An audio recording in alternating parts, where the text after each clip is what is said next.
Here's a live look inside Huntsville City Council meeting happening right now. You can see folks at the podium speaking. Looks like it's public commenting at this point, but that meeting happening right now. Several key items on the agenda, such as next year's big city budget. And it's where we start tonight. Welcome to Fox 54 News at 6. I'm Kenesha Dees. The general fund, which pays for the city's departmental operations, would increase by almost 4%, jumping $13 million. That would make it a total of nearly $344 million. Here's how the bulk of that is allocated. Nearly a quarter of the funds, $80.6 million, goes to the police department, nearly $66 million to the fire and rescue team. The city is delegating more than $30 million for community groups through grants, and it aims to keep a reserve of 11.5%. What you might call a rainy day fund to cover unforeseen expenses. Fox 54's Caleb Aguayo has more on what the council has planned for the next year. The budget for the 2026 fiscal year is being decided right now, and local leaders are saying they hope it passes with no changes. Mayor Tommy Battle sent in a letter to the city council. To keep pace with Huntsville's growth, this budget directs resources to areas of greatest public benefit. Public safety remains our highest priority, with continued investment in police and fire services. We also emphasize economic development to attract new industry and provide quality jobs for our citizens. Some of that economic development includes roadway projects like District 1's Northern Bypass development. Councilman Bill Kling says that project is a major item that needs the funding. That takes traffic strain off of the district I represent, as well as other central portions of the city also. And again, I think Northern Bypass, as well as the Parkway at 565 interchange expansion, are going to be very good as far as helping to alleviate traffic congestion in the city. And it's not just going toward development. The city's budget for next year is increasing by $13 million, bringing the total to almost $344 million. What's eating up nearly half of that? Just over $80 million is going to the Huntsville Police Department, while the fire department is getting $65 million. According to the city, that's because they have the largest number of employees of the city's 27 departments. Sergeant Chris Jackson with Huntsville Police Department explained how they'd use the funding, saying in a statement to Fox 54, the proposed increase to our budget is largely tied to day-to-day operating costs and the addition of 10 new personnel positions. He added, overall crime in our city has decreased for the past 5 years, but keeping those rates low requires continuous work and consistent support. The city of Huntsville tells me the fire department would use its funding on tools, training, and support, with one new position opening up. But that's all dependent on tonight's city council vote. In Huntsville, I'm Caleb Aguayo, Fox 54 News. City Council will also vote on a motion to put the City Detect vote on pause. City Detect would allow the city to put AI cameras on garbage trucks to help detect code violations. The vote has gained controversy over concerns with budgeting aspects, privacy issues, and how the video the cameras capture is stored. Also on today's City Council agenda, a major expansion for a museum dedicated to honoring veterans. A new 27,000 square foot building would give the U.S. Veterans Memorial Museum additional space to display some of their pieces of equipment.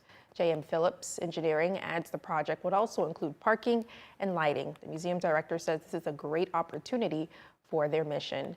So yeah, Caleb, a lot on the budget tonight.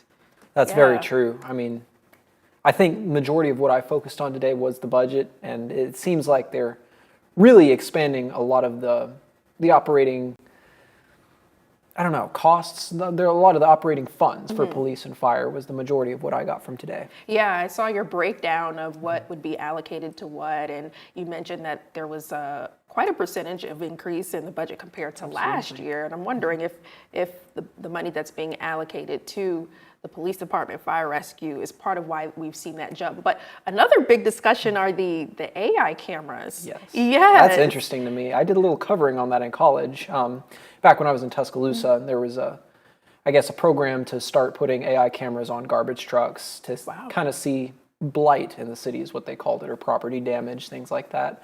It's an interesting concept for sure. Yeah, it is, and it's definitely been a topic of discussion, which we'll continue to follow. Oh, yes, we will. Yes, thank you so much, Caleb. Thank you. All right, well, here's a live look. Whoa, this is from Governor's Drive, and we could really see the sun here. It's almost blinding the camera lens there, but it nonetheless a beautiful sight. Traffic below. Sky has opened up, different from what we've seen this past week. We're seeing some blue. Let's bring in Fox 54 weather impact meteorologist Jordan. Some moments of sunshine today. Yeah, we did get to enjoy a little bit of sunshine through the course of the afternoon. Kind of a nice change of pace compared to what we've been talking about over the last couple of days. I Show you out over in Florence this evening because we are still talking about a little bit of rain in some locations, specifically over in northwest Alabama. This is a look at the Florence Harbor there at McFarland Park. Skies are gray, rain's falling. You can kind of see the rain falling there hitting the water. Temperature sitting in the upper 70s, right around 79 degrees. That rain is associated with a line of showers and thunderstorms continuing to push its way through northwest Alabama, Florence, down into Russellville. Maybe some pockets of heavier rain in Colbert County. That activity beginning to move into Lawrence County. Should begin to move into Limestone County here over the next several minutes. Is this going to have an impact on Thursday night football? Well, there's a chance. The good news, as this line of showers and thunderstorms continues to push its way to the east, is, well, it's weakening. So as it crosses the I-65 corridor, I also think it's really going to begin to fall apart. In the temperature department this evening, 72 at 7, 70 by 8, 68 by 9, 67 degrees by the time we get to 10 p.m. We're also going to continue to lose the humidity through the rest of the evening, and that's going to play really well for us as we head into Friday and the weekend. We'll discuss it in a few minutes. A Guntersville man now behind bars accused of possessing child porn, according to authorities. Guntersville police arrested 22-year-old Christopher Beard Tuesday. According to the sheriff's office, an investigation led to a search warrant at a home on Baker's Chapel Lane, where police took evidence they say will be used in prosecution. Beard faces 5 counts of possession of child pornography and is held in the Marshall County Jail on a $250,000 bond. Man is back in the Morgan County Jail after Priceville police served arrest warrants for a traffic stop back in July, authorities say. Priceville police stopped Christopher Tennyson, pictured here during a traffic stop on July 21st, where they say they found drugs along with multiple IDs and credit cards that didn't belong to him. The items were taken, but Tennyson wasn't arrested until an investigation could be conducted.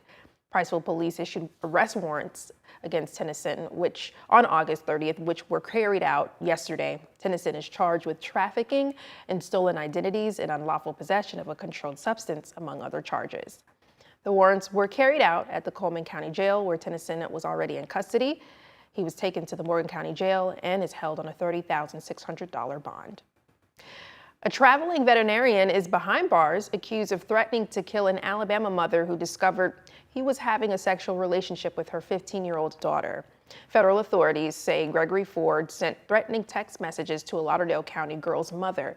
Court documents say that on September 23rd, the mother received a text from Ford saying, among other things, that, quote, "If you choose to continue your crusade, I have already paid a dear friend from the CIA to long rifle a bullet in your chest," end quote. Ford faces federal charges of threatening communication and could face other federal, state, and local charges as well. Ford is currently in jail in Florida on sexual assault and sexual battery charges. It's not clear if those charges are related to the Alabama case. Authorities identified a man who was struck and killed by a train in Hartselle yesterday. Morgan County Coroner Jeff Chun identified the driver as 91-year-old Franklin Turney. Hartselle police say the crash occurred around 5:30 yesterday afternoon when a car heading east near College Street and Chestnut Street was struck by a train and pushed about 800 yards down the tracks. Turney was taken to the hospital where he passed away.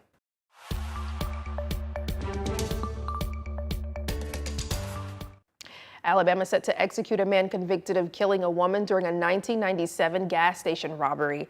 Jeffrey West, scheduled to be executed tonight at William C. Hallman Correctional Facility in South Alabama. West was convicted of capital murder for the 1997 shooting death of Margaret Berry. However, one of Berry's sons urged Governor Kay Ivey to halt the execution and let West serve the rest of his life in prison. West's execution expected to be carried out using nitrogen gas. Alabama carried out the nation's first nitrogen gas execution last year. Prior to today, 6 people were executed using nitrogen gas, 5 in Alabama, 1 in Louisiana. The director of the Marshall Space Flight Center, we're learning, is stepping down, according to NASA Watch. In an email sent to staffers, Joseph Pelfrey says he would step out of the center director role, but continue to work with the agency. Pelfrey addressed his successor, saying, quote, "I leave you in capable hands with Ray Ann, Roger, and the entire center leadership team." Pelfrey didn't say why he was leaving his position. A new post office could be coming to Owens Cross Roads next year. The city announced that the U.S. Postal Service is in negotiations to purchase land for a new facility. The area has grown rapidly, and residents' concerns over the post office came to light in February last year, when pictures show boxes of mail outside in the rain and packages being unloaded from vans into the small facility. Local leaders say they will update the community as they learn more. AI cameras are really just focused on the drivers. It's not focused on the students or the children. Some school districts across the country considering integrating AI technology on buses to keep kids safe. We take a look. Huntsville International and TSA teaming up in an effort to allow military families to get through security hassle-free. We've got the details.